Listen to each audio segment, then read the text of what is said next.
Have you ever looked around for something and you found something which brings back fond memories? Well, I did recently. So I'm looking around and I found Pac-Man Adventures in Time. I found this years ago in a box of LCMs. My dad was quite surprised by my find because he used to play Pac-Man back in the day. Isn't that right, Dad? Sure did. Game plays like the original Pac-Man, only a bit more variety. It's easier than the original game, and there are a few mini-games. There's an option to change the difficulty of the story mode, but it doesn't actually affect the difficulty of the actual mazes, it just affects when you can save the game. But I'm not here to talk about this, for the most part. I'm here to talk about a few games that were clones of Pac-Man. First up is Pac-Gal, which is basically Pac-Man recreated with ASCII characters. Okay, speed 0. That was speed 0? Whoa. Okay. In the DOS remake of Donkey Kong review I commented on how it was too fast, I need to slow it down, but that was ridiculous. Like I said in my first review, some games have to be slowed down. But by the looks of things, this one will have to be slowed down a lot. Okay, that's a little too slow. It's not even loading now. I'll speed it up a little.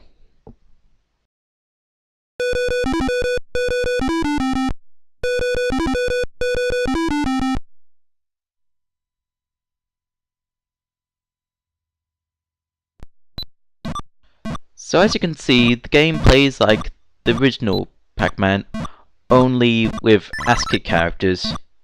Yeah, quite. I don't know how else to say this, but primitive. Well, not literally, yeah. Anyway, yeah, this is quite unusual, but why do they call it Pac-Gal? I mean, you can't really tell the gender. They call it Pac-Gal to give the impression that it's a girl. I mean, gal is the opposite of guy, but in reality, guy can be used for either gender. If they want to be politically correct, they should have called it Pac-Guy.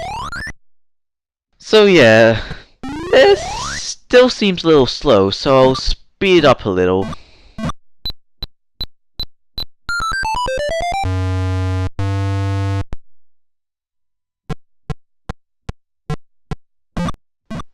I'm still not sure if I'm at the right speed. That's the problem with some of these older DOS games. You can't tell if you've gotten the speed right or not.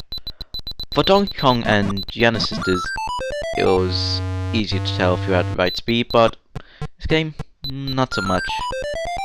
Most ASCII-based games are turn-based rather than real-time. Alright, so that was interesting. Next is My Man, which is also an ASCII remake, only this time it's in colour. In spite of the slightly better graphics, there's no sound in this game.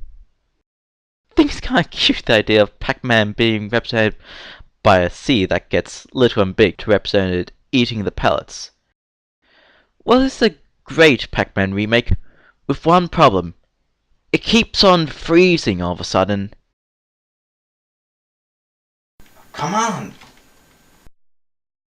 I think it's kinda cute, the idea of Pac-Man being represented by a C that gets little and big to represent it eating the pellets.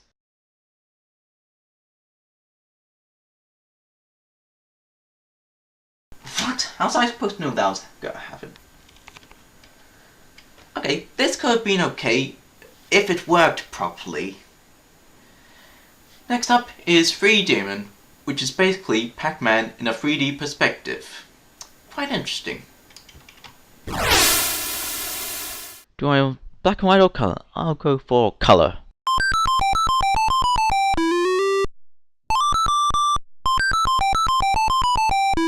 And here it is, first person Pac-Man. Thankfully you don't have to collect all the pellets because that could take all day since you can't see where you're going really. Well, this game's alright, but the big problem, which is the same problem many early games that create the illusion of 3D perspective, is since the walls have no texture, it's hard to tell how far away they are. Well, the pallets make it slightly easier to see, but when there aren't, you just never know when you're going to bump into the wall. Thankfully, there's a radar so you can see where the ghosts are. Kinda scary the way how you can't see them. Sort of like Slender. Right, and there's the pallet. Right, just have to find the ghost. Yeah, now this is annoying. Oh, did I eat one? No, something else happened. Okay, after a while, the fact that you can't see the enemies becomes more annoying than scary, because you don't get time to take a breather and get your bearings. Oh, I finally saw all the ghosts. Ah! What was that high-pitched noise? I get it, I died! It's most time I've spent on level 1 on Pac-Man or Pac-Man clone. Oh, what just happened there? All of a sudden I went to the next level. Ugh.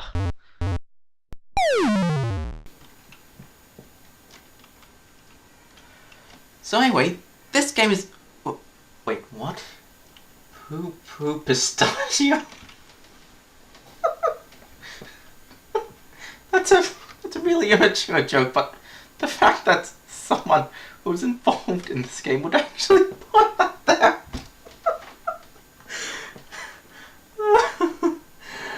So anyway, it's an interesting game. It can be fun or it can be frustrating. I'll let you decide for yourselves. Next up is Pac-Man. Here's the tile screen. It has some nice gradient effects. Quite innovative for its time. Alright, collecting pallets. Only one ghost is coming after me right now. The rest are in their little cubicle. Now there's another one. Since while the ghost is already blue, the ghosts become grey instead when you eat the power pellets. Okay, this is a rather interesting layout for a Pac-Man game. You work your way outwards. What with a bomb? Am I eating it? Do I use it later on? If I do, I don't know how to. On to level 2 now, and the level is quite different from level 1, unlike in the real Pac-Man game. Oh, that sound. That's the sound of crackling in a DOS game.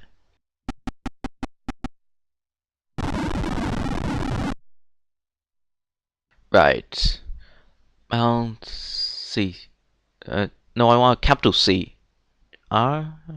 Oh, I guess only the left shift key works in the DOS box. Okay, so wasn't anything too special, but it was interesting to see how different the levels were, not only from Pac-Man, but how they changed when you advanced. Next up is CD Man. Blah blah blah blah. For $15 contribution, we'll register you and send you a complete copy of Cobra, if requested, or our great action strategy game. For $10,000, we'll erect a statue of you in our office. Yeah, I doubt they actually did that, and anyone actually donated that much. Or maybe someone did. CD Man, created by Creative Divisions. Wait, hang on. Does the CD in the name mean the format the game was on? Or is it Creative Divisions Man? Yeah, is it Compact Disc Man or Creative Division Man's? Or is it a bit of both? Anyway, on to the game. Ugh, how was I supposed to know? I really hate things which look like they're in the foreground, but in fact get in your way. Yeah, this is quite unusual, it's overthinking Pac-Man a bit too much.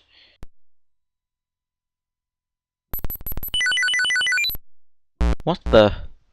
Oh, I get it. It's an underground tunnel. I thought it was a bridge and you come out from the other side, but no. Yeah, really strange. Well, this game is alright, but it seems a little slow. I might speed up slightly. Yeah, that's better.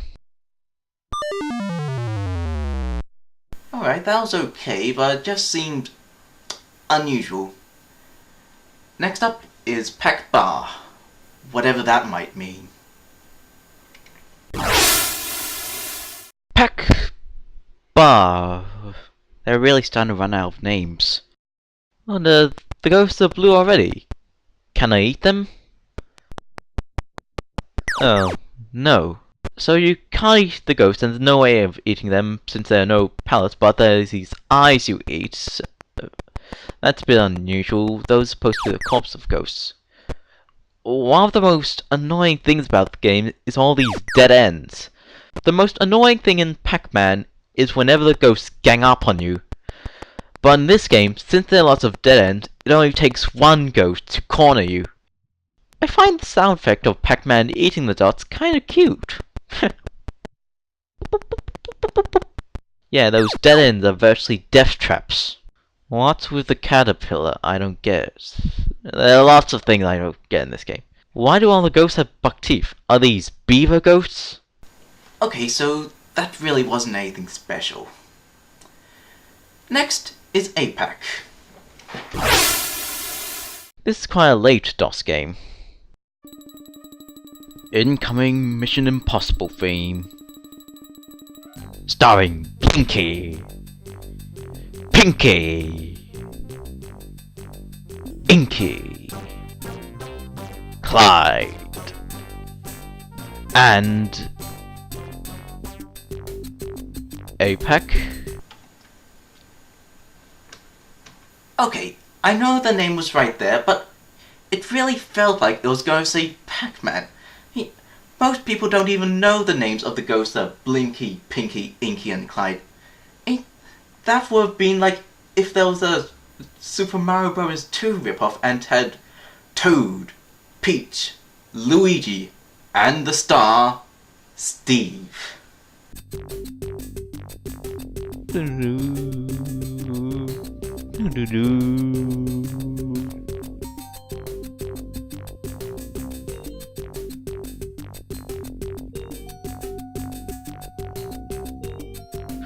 After years of unsuccessful attempts to get APAC, Blinky, Pinky, Inky, and Clyde started thinking of a new plan. They want to hurt APAC where it hurt him the most. Wait, hurt? Oh, hurts.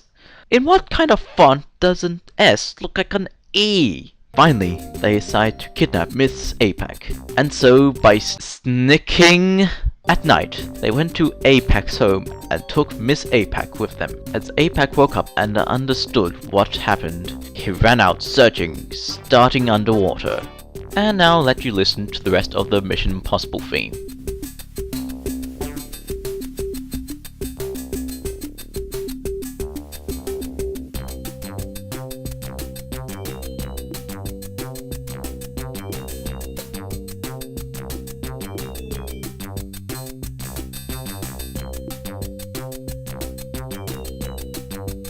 Okay, onto the game. What the... Pac-Man or APAC is moving against my will. I'm trying to control him. How am I supposed to play this? Hey there. Oh, hi Rodney. What does this remind you of? Well, it sort of reminds me when I'm playing a game and the character's moving out of my control, and I found out that's because I had the thumbstick moved to one side before the game started off. Well, perhaps you should try the controller. Alright.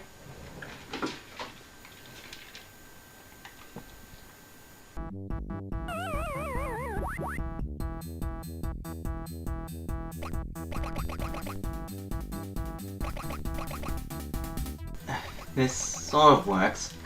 I have to keep my thumb down in the direction. Nah, this just isn't working.